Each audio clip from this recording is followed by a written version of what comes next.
Pernah kepikiran nggak gimana sih cara pemerintah membuat sebuah keputusan besar? Keputusan yang dampaknya itu bukan buat besok atau lusa, tapi buat masa depan kita semua.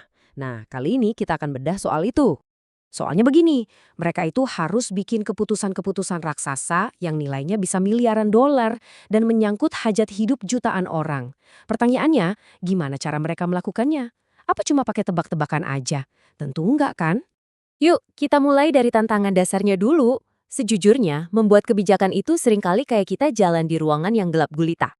Coba bayangin deh, para pemimpin itu harus bisa memprediksi angka kemiskinan, merencanakan pasar kerja buat anak cucu kita, sampai memperkirakan butuh berapa banyak sekolah dan rumah sakit di masa depan. Ini semua adalah keputusan dengan pertaruhan yang sangat tinggi. Kalau salah langkah, akibatnya bisa fatal. Anggaran bisa terbuang sia-sia, konflik sosial muncul, atau proyek-proyek penting malah gagal total. Jadi jelas, melangkah secara buta itu bukan pilihan. Nah, terus, alat apa dong yang mereka pakai buat menerangi jalan? Jawabannya, mereka pakai sebuah alat canggih yang fungsinya itu mirip banget kayak teleskop, tapi bukan buat lihat bintang, melainkan untuk melihat hari esok. Alat ini namanya forecasting kebijakan publik. Gampangnya ini adalah sebuah proses yang sistematis untuk menjelajahi berbagai kemungkinan di masa depan. Tujuannya apa? Ya, untuk memandu keputusan yang harus diambil hari ini. Jadi ini bukan ilmu nujum ya. Dan ini kutipan yang penting banget buat kita pahami. Intinya bukan untuk jadi peramal yang 100% benar menebak masa depan. Bukan itu. Tujuannya adalah untuk membuat kita siap menghadapi berbagai kemungkinan yang ada. Oke, sekarang pertanyaannya, gimana cara kerja teleskop ini? Nah, ternyata teleskop ini dilengkapi dengan 4 jenis lensa yang berbeda, yang masing-masing punya fungsi unik. Cuma kita bedah satu-satu ya.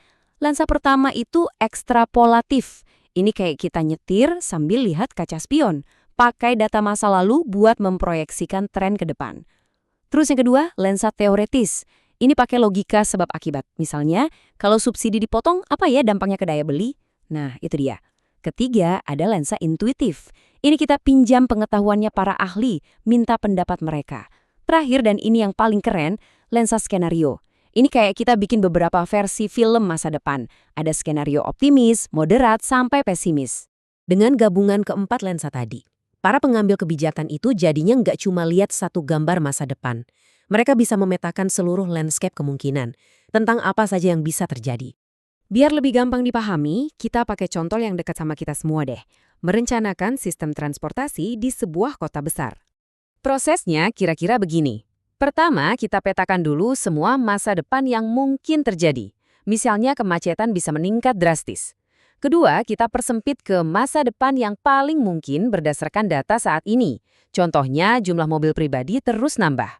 Nah, dari situ, langkah ketiga adalah menentukan masa depan yang kita inginkan, yaitu lebih banyak orang pakai transportasi umum. Dan yang terakhir, yang paling penting, kita definisikan masa depan yang harus dihindari, misalnya kota lumpuh total karena macet dan polusi. Ini ibarat peta jalan yang super jelas.